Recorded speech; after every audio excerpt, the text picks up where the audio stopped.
이 시간 하나님의 말씀은 로마서 8장 24절부터 28절까지의 말씀입니다. 로마서 8장 24절부터 28절 신약성경 250페이지에 제가 봉독해 올리겠습니다. 우리가 소망으로 구원을 얻었음에 보이는 소망이 소망이 아니니 보는 것을 누가 바라리요. 만일 우리가 보지 못하는 것을 바라면 참음으로 기다릴지니라. 이와 같이 성령도 우리의 연약함을 도우시나니 우리는 마땅히 기도할 바를 알지 못하나 오직 성령이 말할 수 없는 탄식으로 우리를 위하여 친히 간구하시느니라. 마음을 살피시는 이가 성령의 생각을 아시나니 이는 성령이 하나님의 뜻대로 성도를 위하여 간구하심이니라. 우리가 알거니와 하나님을 사랑하는 자, 곧 그의 뜻대로 부르심을 입은 자들에게는 모든 것이 합력하여 선을 이루느니라. 아멘. 오늘은 로마서 8장 24절부터 28절까지 말씀을 가지고 희망과 소망이라는 제목으로 함께 말씀의 은혜를 나누기를 원합니다. 제가 몇 년 전에 장례식장을 갔다가 장례식장에서 한 친구가 저에게 그런 질문을 했습니다. 세상에 과연 희망이 있는가? 세상에 과연 희망이 있는가?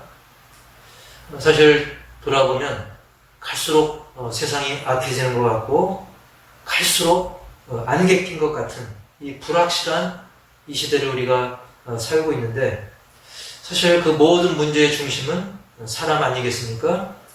근데 과연 도대체 언제나 돼야 이 사람들이 변해가지고 좋은 세상이 될 수 있는가? 어느 세월에 사람이 변해가지고 좋은 세상이 지금보다 더 좋은 세상, 더 아름다운 세상이 될 것인가? 나라 안팎으로 우리가 살펴보면 단 하루도 빼놓지 않고 온갖 흉흉한 뉴스가 계속 쏟아지고 있습니다. 정말 심각한 범죄들, 온갖 비리와 사건들, 그것이 하루도 빠짐없이 기사로 뉴스로 나오고 있는 것을 우리가 보고 듣고 있습니다. 최근 뉴스를 이렇게 보다 보면 그 꿈 많던 경주시청 소속의 그 어린 선수가 청년 그 선수가 극단적인 선택을 하는 것을 우리가 들었고요.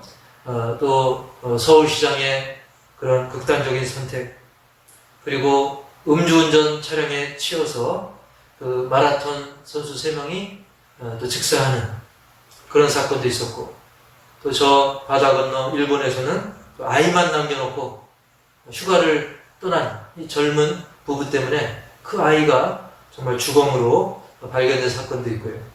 그리고 그 외에도 이 코로나 때문에 코로나와 관련해서 많은 그런 어려운 상황들과 또 사건들을 우리가 계속 뉴스로 들으면서 정말 이런 일들이 정말 넘쳐납니다.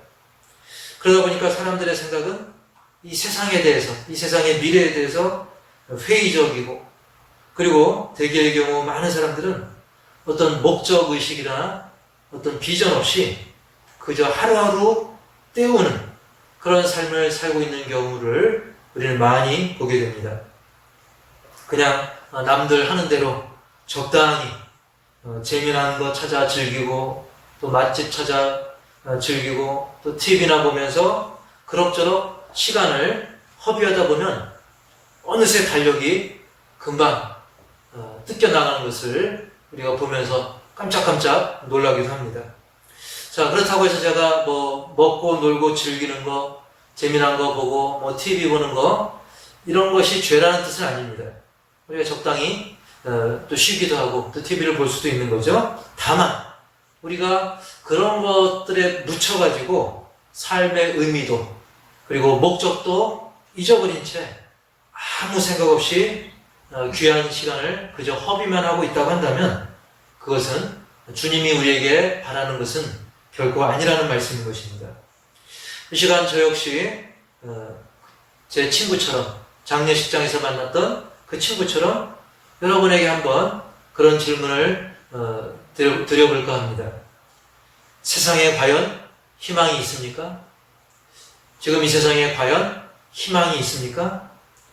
이 질문에, 이 심각해 보이는 이 질문에 오늘 본문이 좋은 답이 되리라고 저는 확신합니다. 그래서 오늘 본문을 통해서 말씀드릴 첫 번째는 보이지 않아도 소망이 있다. 보이지 않아도 소망이 있다. 여러분 오늘 말씀 제목이 희망과 소망인데 희망이나 소망이나 매한 가지 아닌가? 그렇게 생각할 수 있는데 그렇지 않습니다.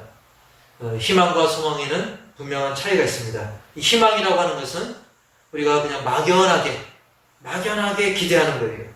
이거 뭐 될지 안 될지 모르지만 그냥 막연하게 되면 좋고 뭐 아님 말고.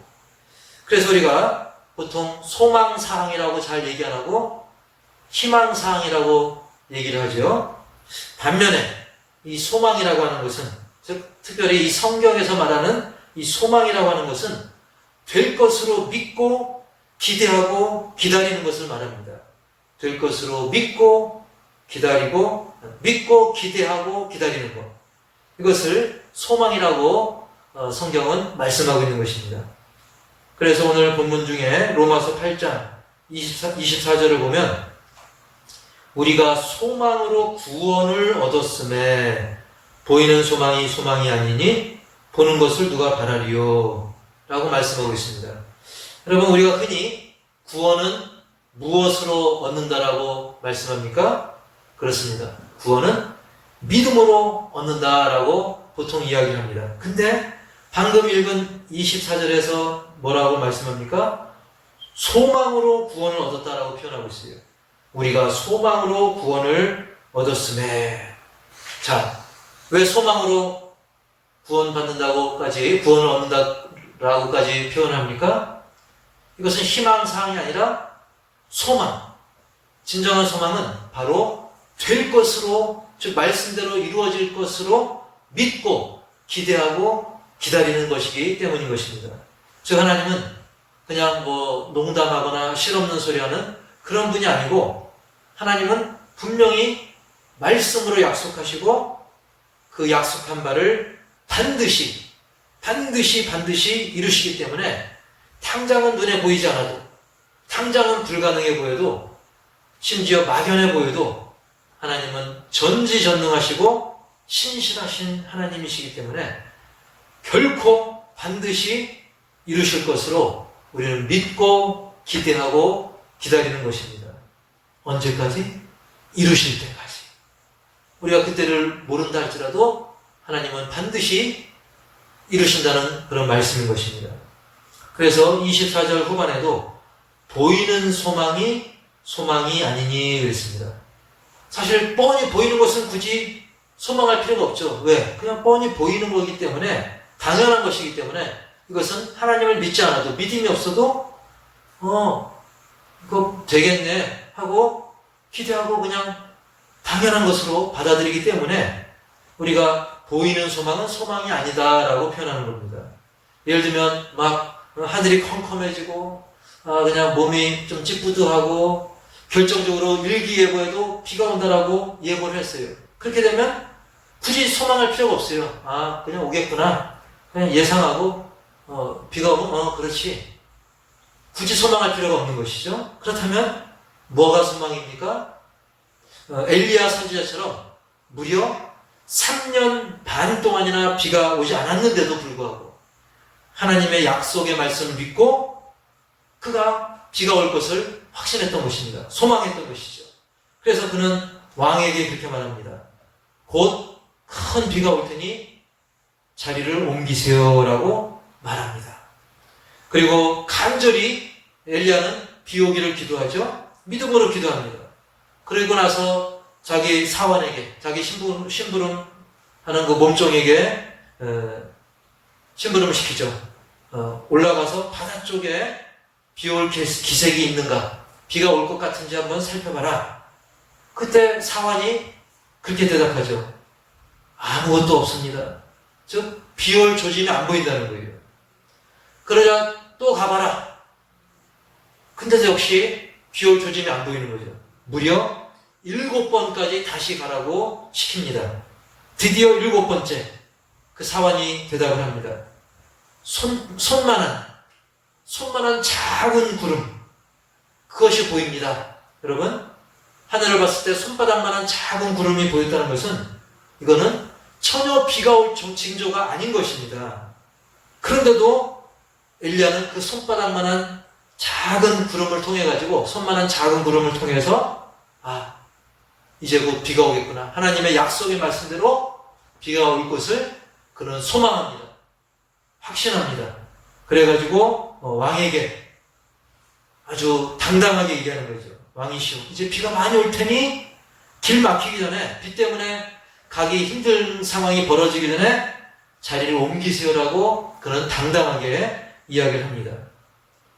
사실 이 손만한 작은 구름을 보고 비가 올 것을 확신하기는 어렵죠. 그러나 그는 하나님의 약속의 말씀을 소망했습니다. 분명히 믿은 거죠. 그래서 왕에게 당당히 그렇게 표현을 했던 것입니다. 그러자 곧 바람과 구름이 일어나가지고 하늘이 컴컴해지더니 정말 큰 비가 내렸습니다. 무려 3년 반 만에 비가 온 거예요. 그렇습니다.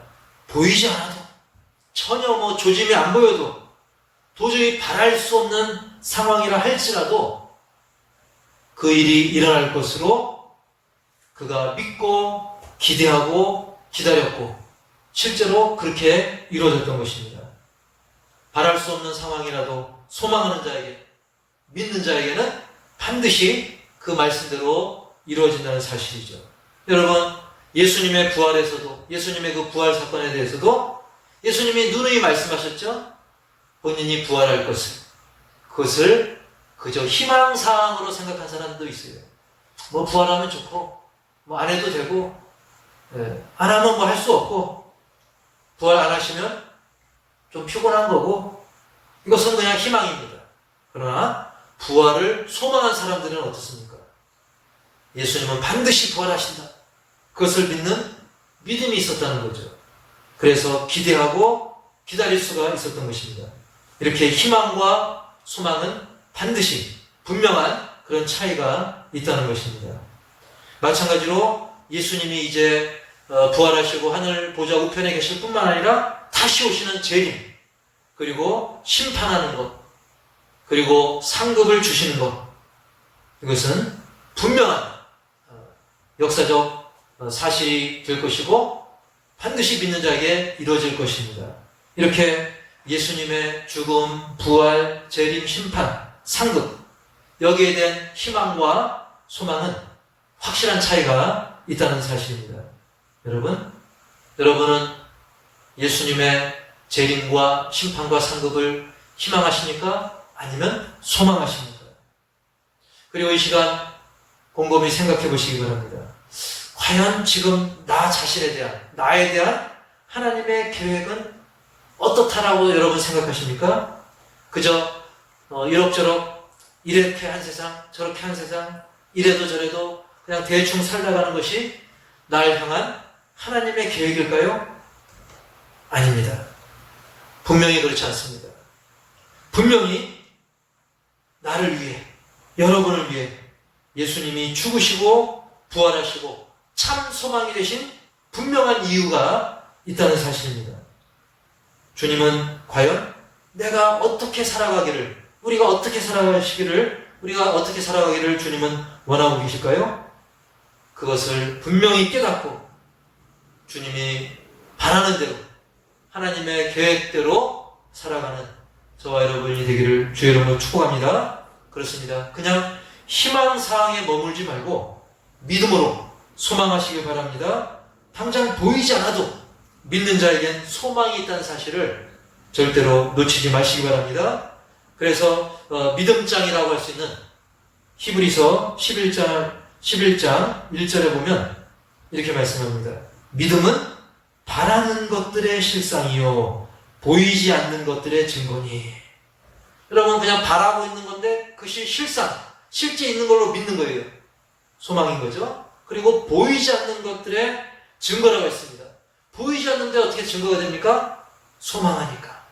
믿으니까 오히려 안 보여도 내 안에 확실한 증거가 보이는 것보다 오히려 더 강력하게 내 마음속에 자리를 잡는 것입니다. 그래서 2절에도 히브리서 11장 2절에도 선진들이 즉 믿음의 선배들이 이로써 증거를 얻었느니라 그랬습니다. 당장 안 보여도 까마득해도 그들은 오히려 소망을 통해서 보이는 것보다 더 확실한 그 증거를 얻었다라고 고백하고 있습니다. 이게 믿음이고 이게 바로 진정한 소망인 것입니다. 그래서 세상의 증거는 눈에 뭐가 보여야 돼요. 눈에 손에 쥐어져야 돼요. 하지만 우리 믿는 자들의 소망은 보이지 않아도 아브라함이 그런 것처럼 이삭, 야곱, 요셉이 그랬던 것처럼 보이지 않아도 들리지 않아도 까마득해도 택도 없어 보여도 하나님의 약속의 말씀이기 때문에 그들은 믿고 기대하고 기다렸던 것입니다. 그런 참 소망으로 나아가기를 주의 이름으로 축원합니다. 두 번째로는 신앙의 자존심을 놓치지 말자라고 하는 것입니다. 신앙의 자존심. 저는 여기서 이 신앙의 자존심을 주존심이라고 표현하고 싶은데요. 자, 주존심. 즉, 주님 때문에 갖게 되는 그런 자존심입니다. 즉, 그냥 일반적인 자존심은 내가 잘나서, 내가 뭔가를 잘해서, 그리고 내 배경이 좋아서 갖는 그런 자존심이라고 표현할 수 있다고 한다면 우리는 그것이 아니라 비록 나는 연약해도, 비록 나는 부족해도 주님 때문에 하나님의 자녀이기 때문에 그래서 하나님이 책임지시기에 또 하나님이 내 뒤를 봐주고 계시기 때문에 갖게 되는 그런 믿음의 자존심, 그것을 저는 주존심이라고 표현하는 것입니다. 여러분, 그런 믿음의 자존심을 가지시기 바랍니다. 과거 그 일제강점기 때 여러분 일제강점기에 그 전후로 해가지고 사실 우리 이 조선 땅에는 예수 믿는 사람이 불과 1%도 안 됐어요. 100명 중에 1명도 될까 말까였습니다. 그럼에도 불구하고 이 한국교회가, 이 조선의 교회가 이 조선 땅 전체를 계몽하고 주도해 나갔다는 사실입니다. 당시 조선 땅 그리고 이 구한말 그리고 일제강점기 직후에는 정말 우리나라의 문화라고 하는 것은 그저 주색잡기, 음주가무, 기생의 문화들, 화투문화, 이런 것에 나라가 정말 찌들어져 있었습니다. 그럼에도 불구하고 그것을 계몽했던 것은 다른 세력들이 아니라 바로 단 1%도 안 되는 우리 교회와 성도들, 또 지도자들의 그런 몫이었던 거죠. 심지어 대한 독립을 이끌어갔던 민족 대표 33인 중에서도 16명이, 33명 중에 16명이 바로 크리스찬이었던 것입니다. 잘 아시는 바대로 김구 선생님이라든지 조만식 선생님, 또 월남 이상재 선생님, 그 외에도 많은 정말 이 나라의 지도자들이 하나님을 믿는 사람들이었던 것입니다. 그들은 일제의 억압에도 불구하고 정말 그 암흑의 시대, 희망이 없는 시대를 살면서도 하나님의 그 진리의 말씀, 약속의 말씀을 굳게 믿고 개혁과 독립운동을 주도해 나갔던 것입니다. 그게 소망인 것입니다. 보이지 않아도. 비록 희망이 없어 보여도 주 안에서 될 것을 믿고 인내하며 기다렸던 것입니다. 소망한다면 우리가 능히 기다릴 수가 있게 되는 것입니다. 소망한다면 인내할 수가 있게 되는 것이죠. 그래서 로마서 8장 25절에도 만일 우리가 보지 못하는 것을 바라면 참음으로 기다릴지니라. 비록 안 보여도 믿음으로, 소망으로 기다릴 수가 있는 거죠. 하나님의 말씀이니까, 하나님이 계시니까, 그런 하나님으로 말미암는, 주님으로 말미암는 그런 자존심이 내 안에서 샘솟게 된다는 사실입니다. 성령께서 그렇게 도와주신 것을 믿기 때문이죠. 예수님이 그러셨고요. 또 믿음의 조상 아브라함도 그랬던 것입니다. 아브라함도 이삭을 과감히 제물로 드리고자 할 때 그는 그냥 자기 성에 못 이겨서 한 것이 아닙니다. 아니, 하나님이 이 귀한 아들을 바치라 그래? 그런 하나님이 어딨어? 하면서 승질나서 에라 모르겠다고 칼로 찌르려고 한 그런 것이 아닙니다. 그는 믿었어요. 그래, 하나님이 이 이삭을 통해서 민족을 이루겠다고 했는데 셀 수 없이 많은 믿음의 우선을 준다고 했다고 한다면 하나님은 비록 내가 이 아들을 제물로 드린다 할지라도 반드시 이 아들을 다시 살릴 것이다 라고 하는 그런 부활의 소망을 이미 아브라함은 가지고 있었던 거죠. 그래서 히브리서 11장 19절에도 그 아브라함의 믿음을 이렇게 표현하고 있습니다. 그가 하나님이 능히 이삭을 죽은 자 가운데서 다시 살리실 줄로 생각한지라. 아멘. 이런 믿음, 이런 주님으로 말미암는 하나님의 약속을 믿는 진정한 자존심이, 그런 소망이 아브라함에게 있었던 것이죠. 그렇습니다. 세상은 비록 우리를 속일지라도 우리 주님은 우리를 결코 속이지 않습니다. 이 성경 말씀은 그냥 글자로 끝나는 책이 아닙니다. 그냥 베스트셀러로 끝나는 책이 아닙니다. 이 지구의 모든 역사가 성경대로 되었고 지금도 성경대로 되고 있고 앞으로 될 일도 역시 성경 말씀대로 반드시 그렇게 되는 것입니다. 반드시 그렇게 됩니다. 그것을 믿음으로 기다리고 기대하고 준비하며 움직이는 그 사람이 바로 진정한 소망의 사람인 것입니다. 그래서 이렇게 참 소망에서 나오는, 즉 예수 그리스도로 말미암는 신자의 자존심, 그것을 놓치지 마시기 바랍니다. 아까 그 장례식장에서 그 친구가 정말 이 세상에 과연 희망이 있는가? 라고 물었다라고 말씀을 드렸었죠? 거기에 대한 저의 대답이 무엇이었을까요? 저는 당당하게 대답했습니다. 이 세상에 희망이 있냐고? Yes. 그래. 비록 현실은 캄캄해도 이 세상엔 희망이 있어. 희망 정도가 아니라 소망이 있다. 라고 저는 대답했습니다. 비록 현실은 막막해도 보이지 않는다 할지라도 우리가 주어진 위치에서 한 영혼 한 영혼 바라보면서 말씀대로 살아갈 때 혹 내 때에는 이루어지지 않는다 할지라도 하나님의 정하신 때 하나님은 반드시 이루시는 그런 하나님이시기 때문에 우리는 그저 현재 지금 소망하면서 인내하면서 내가 할 수 있는 일, 내가 해야 될 일을 하는 것이 중요하다는 것입니다. 세상을 보며 낙담하기보다는 그럼에도 불구하고 하나님이 내게 바라시는 일들을 지금 내가 하면 된다는 사실입니다. 어떤 사람은 그렇게 말할 수 있습니다. 아유, 목사님, 그러고 싶어도 전 믿음이 부족합니다. 전 연약합니다. 여러분, 걱정하지 마시기 바랍니다. 걱정 붙들어 매시기 바랍니다. 어차피 우리가 능력이 있어봐야 다 도토리 키재기입니다. 하나님 보실 때는. 잘하고 못하고가 중요한 게 아닙니다. 마치 그 어린 자녀들이 능숙하지 않아도 열심히 그 용쓰는 모습에 부모들은 감동을 하죠.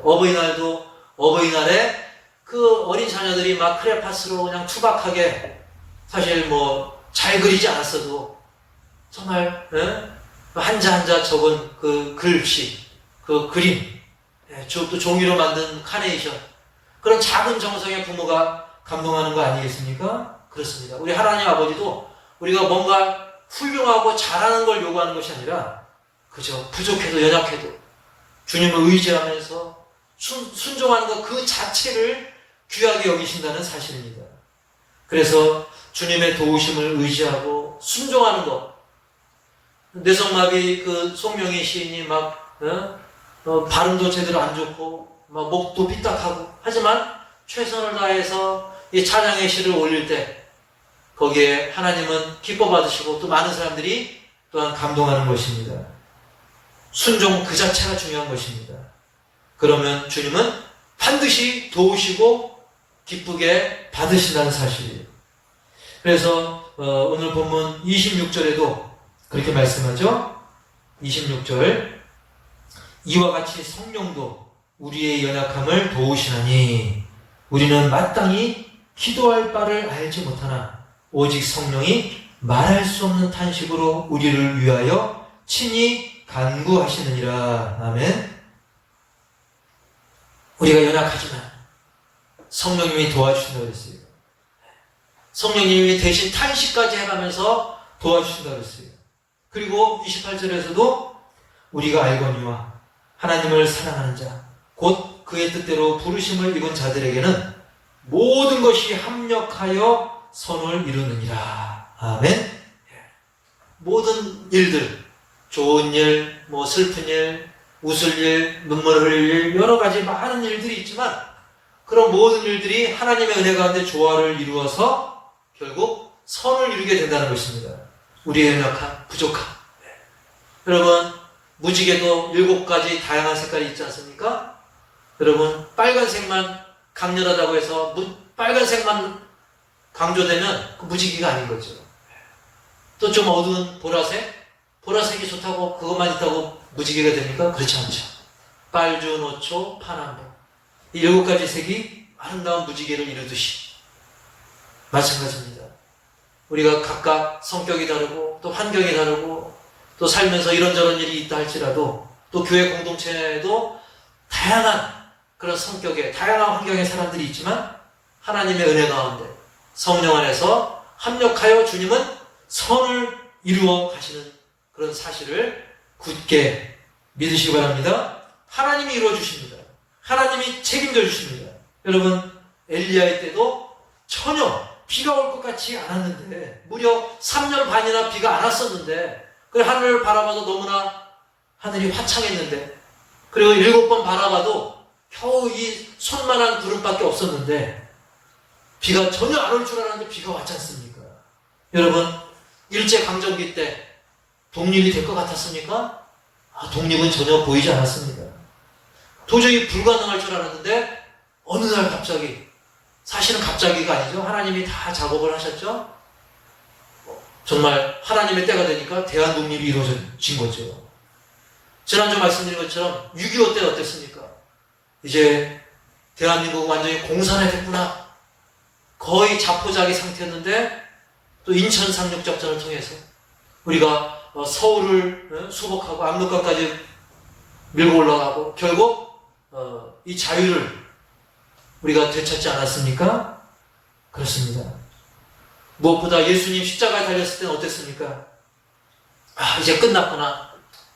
예수님 하나님의 아들이라고 했지만 이렇게 허무하게 끝나는구나. 그럴 줄 알았는데, 비참하게 죽으시고 끝날 줄 알았는데 예수님 다시 사셨습니다. 그리고 제자들과 함께 거하시고 많은 사람들에게 보이시고 그리고 하늘에 오르셔서 하나님 보좌 우편에 앉아 계시다가 이제는 언제인지 모르지만 때가 차면 주님 다시 오십니다. 재림하십니다. 그리고 심판하시고 우리에게 믿는 자에게 하늘의 놀라운 상급과 면류관을 우리에게 줄 것을 분명히 믿으시기 바랍니다. 그렇습니다. 희망사항으로 끝나지 않습니다. 하나님의 말씀은 하나님이 반드시 이루어주시는 것입니다. 따라서 우리는 그저 이 성경 말씀을 읽으면서 막연하게 성경 좀 재미있는 데도 있고 지루한 데도 있고 이건 될 것 같고 이건 안 될 것 같고 우리 개인의 생각대로 성경을 판단할 것이 아니라 그냥 희망사항으로만 품을 것이 아니라 우리는 이 하나님의 말씀을 소망하는, 즉 바라고 믿고 참아내면서 신자로서, 즉 믿는 자로서 참 소망의 삶을 살아가시길 바랍니다. 그래서 누군가 여러분에게 만약 물어본다면 뭐라고 물어봅니까? 세상에 과연 희망이 있습니까? 라고 묻는다고 한다면 저와 여러분은, 우리 호산나 가족들은 그렇습니다. 이 세상은 희망이 없어 보이지만 예수님 때문에, 그리고 그 예수님을 믿는 나로 인해서 희망 정도가 아니라 반드시 소망이 있습니다 라고 우리가 확신을 가지고 대답할 뿐만 아니라 우리의 삶으로 그 소망의 모습을 우리의 삶을 통해서 보여줄 수 있는 저와 여러분이 다 되시기를 주님의 이름으로 간절히 축원합니다. 기도하시겠습니다. 하나님 아버지, 지금 세상은 너무나 어둡습니다. 뉴스를 볼 때마다 온갖 안 좋은 소식들로 가득 차 있습니다. 정말 소망이 없어 보이고 희망이 없어 보입니다. 하지만 하나님은 태초에 우주 만물을 창조하시고, 그리고 우리 한 영혼 한 영혼을 계획하시고, 그리고 말씀대로 이미 이루셨고, 그리고 지금도 이루어 가고 계시고, 앞으로도 말씀대로 반드시 이루어집니다. 그것이 그렇게 우리는 보이지 않아도 참 소망을 가지고, 즉 하나님의 약속의 말씀대로 될 것으로 믿고 기대하고 기다리는 그런 삶을 살게 하여 주옵소서. 겨우 손바닥만한 구름이지만 거기에서 비가 내릴 것을 확신했던 엘리야처럼, 그리고 그 아들이 다시 살아날 것을 믿은 아브라함처럼 우리는 신앙의 자존심, 주존심을 놓치지 말고 하나님의 약속의 말씀을 끝까지 붙들고 믿음으로 나아가게 하여 주옵소서. 그래서 내 힘으로, 내 능력으로는 부족하지만 성령께서 말할 수 없는 탄식으로 기도해 주시고 합력하여 선을 이룰 것을 믿고 예수님 때문에, 그리고 예수를 믿는 나 때문에 이 세상이 희망이 있음을, 희망을 뛰어넘어 소망이 있음을 우리가 우리 입술로 증거하고 우리의 삶의 모습을 통해 증거하는 우리 호산나 모든 가족들, 그리고 한국의 모든 신자들, 또 세계의 모든 주님의 자녀들 다 될 수 있도록 역사하여 주옵소서. 그래서 비록 지금 코로나19라고 하는 그런 이 악재로 인해서 많은 어려움이 있지만 그럼에도 불구하고 반드시 하나님의 계획과 선하신 뜻 가운데 합력하여 선을 이룸을 우리는 확신하고 믿음으로 주님께 더 가까이 나아가고 세상의 불신 영혼을 향해서 담대히 우리의 말과 행실로 외칠 수 있는 우리 호산나 모든 가족들, 그리고 주님의 자녀들 다 될 수 있도록 인도하여 주시옵소서. 예수님의 이름으로 감사하고 축복하며 기도하옵나이다. 아멘.